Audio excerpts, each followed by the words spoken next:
Hey everyone, just me again. Did you all know that there was a eighth day? Huh? Did you guys know that? Yeah. Look, my coffee cup says so. It says on the eighth day, God made coffee. Maybe that's how we got the book of Hebrews, huh? Anyways, all right, let's get into this. I said my next video I would share my dream with you of the army base and speaking over the coal. I actually want to just kind of show this real quickly. God has actually spoken this dream to me many times over the last year, and He has spoken to me many times. There's been a couple of different things. They're very specific. He has talked to me about noise and rest. The noise and rest go together, but He's also spoke to me this dream over and over and over and over and over again. And I went through just in these are my notes from January 2020 all the way up to now.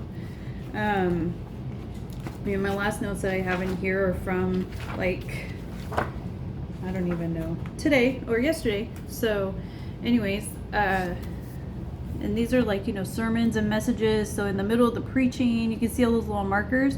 That's how many times God has spoken to me about this dream, or He has spoken to me about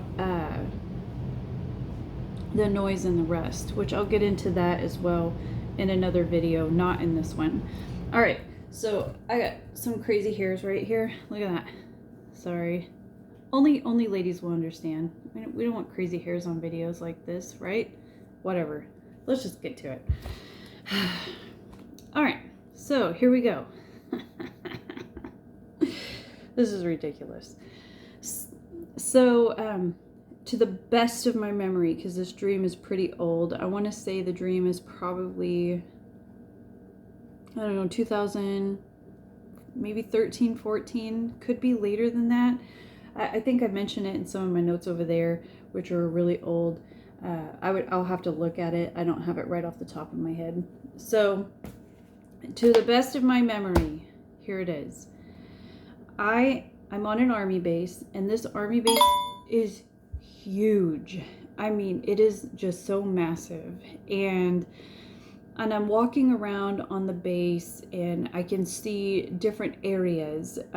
Everything is concrete white. I mean, it is like pure concrete white. Walls, the ground is concrete white. Everything is concrete white. And there's different areas all over the military base. Some of the areas have like clothes, like for people that are in need. There's people working everywhere. They're all over the place. They're working. Some people I know, many people I do not know. And like in one instance, I remember in the dream, I see my mom, and my mom is going through those clothes, and she's sorting them out, and she's preparing them, for people that need clothing and stuff like that. And I'm talking to her, and I'm actually asking her, like, Mom, is this going to be enough? And if you would have saw the amount of clothing that she was sorting through, you would have said, why are you even asking that question? That's kind of crazy. But she looks at me and she's like, no, don't worry, Cassie. No worries. Grandma's on her way, and it's going to be all right. And so I move on from there, and I'm just walking through this military base, just walking around, and I start to see a old timey bus, and the bus, like a school bus, but it's like a dark bluish kind of color, and it's coming towards me, and I see that the person who is driving the bus is actually my grandmother. And when she pulls up to me, to where I am, and opens the door, I'm looking in the window of the bus, and there are all these old men. And in the dream, I know that they're veterans, that these are men of war, they're veterans. And all of this makes sense to me in the physical sense, considering that my grandmother did marry a military man. and so on and so forth. But it also made sense to me in the spiritual sense as well, but not for years and years later did it make sense. And I move on from that part of the dream, and I know that there are things that took place in these sections of the dream, but I don't remember them that well, and so I'm reluctant to mention it because of my lack of memory on it. I wish I still had the dream. I had it written down. But anyways, so I move on from there, and as I'm walking away from there, I come to this huge, massive amphitheater. It's so big. I mean, there are thousands of people that are just in this amphitheater everywhere. And they're all just kind of like staring like up to the sky. And it's like they're asleep awake. Their eyes are open and they're all standing there, but they're in this like daze. They're like just kind of like, just staring off, like they're awake, but they're asleep at the same time.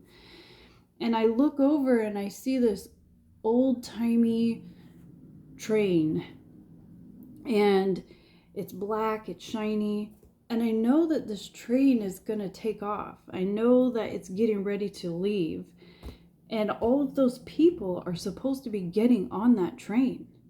And I start to panic because they're gonna miss the train.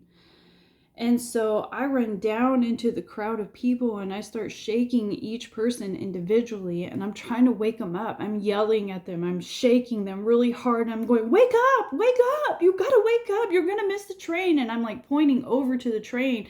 You have to get on the train. And so, and I'm really just in this panic. And so, and I look up in this amphitheater, there's these stairs that lead up to the top where a platform is, and there's this lady standing there. She's huge, a giant woman.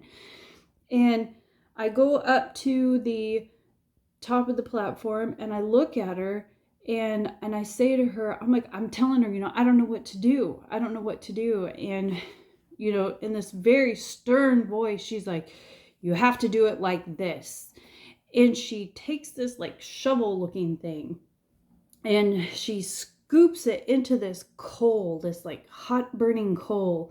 And she picks it up and she sets it on her arm like this, and she speaks. And when she speaks over the coal, it's loud, like her voice is amplified like 100 times. And so I'm just looking at her like, this is crazy. Like, how in the world am I supposed to do this? And so, but I do it. I pick up the shovel, just like she says. I set it on my arm. I even drew a picture of this. I don't have the picture. I might have it in my Google Docs. I'll look one day. Anyways, I set it on my arm and I start to speak. And as I speak, my voice gets loud. It's really amplified. It's so loud that it scares me, like it startles me. And I put the shovel down and I'm like, I can't do this. I can't. And I'm telling her like, there's just no way. And she basically, looks at me, and I don't even know if she spoke words. I think she did, but it was like, there's no other way. Like, this is it. You have to do it this way. And so I picked it back up again to speak. And when I did, again, it was amplifying. But I noticed that every time that I did that, the people began to wake up. And they would like start shaking awake like they were in this sleep. And they're like looking around like, oh my goodness, like, what am I doing here? And they would, start to move to the train. But if I stopped, they would fall back to sleep again. So I, again, my voice was so loud that it was just so loud that it was scary. And so I put it down and I'm like, crying. I'm like, I can't do this. And so I run back down into the crowd and I start shaking the people again to get on the train. And, again, as I've said in a previous video, that this dream has always been a real disappointment to me, because that's failure. I mean, I didn't do what I was supposed to do. I was supposed to speak over the coal. And I do have an understanding of what this dream means. I do.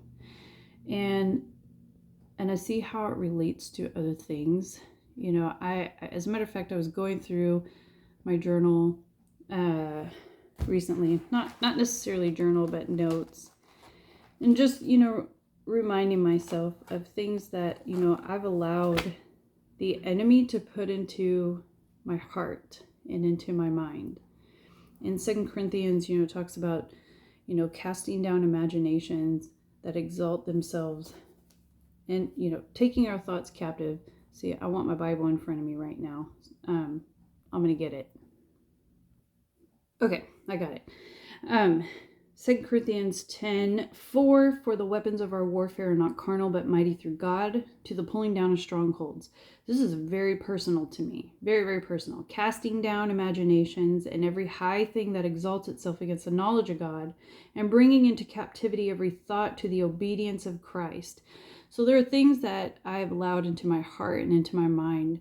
And it is time. I have got to, and I've been working on it for a while, casting down these imaginations, casting down these things that have been built up, that have exalting themselves against God in my mind, in my heart, and really like pressing me down as though I can't perform, I can't fulfill the will of God in my life. And that's just not true. I'm not going to let that happen. My trust is in him. I can't let things get builded up bigger than him. They're not bigger than him. He's bigger than it. The scripture says, greater is he that is within us than he that is in this world. So I am tearing down the strongholds. I am casting down the imaginations that exalt themselves against the knowledge of God. God's knowledge says that I have a job to do. And so I'm going to cast down those imaginations and bring those thoughts into captivity. I'm going to put them into his obedience so that I can obey him. I submit myself unto God and resist the devil. And he's got to flee. He's got to flee. So anyways, that is it for this video right now. And yeah, that's that dream. So in the next video, I'm not exactly sure what I'm going to talk about. I do think that probably I'll be reading some prophecies that have taken place in my life. Maybe my husband's too. I'm not sure. I have to ask him first. Anyways, God bless. Have a great day. I'll talk to you later.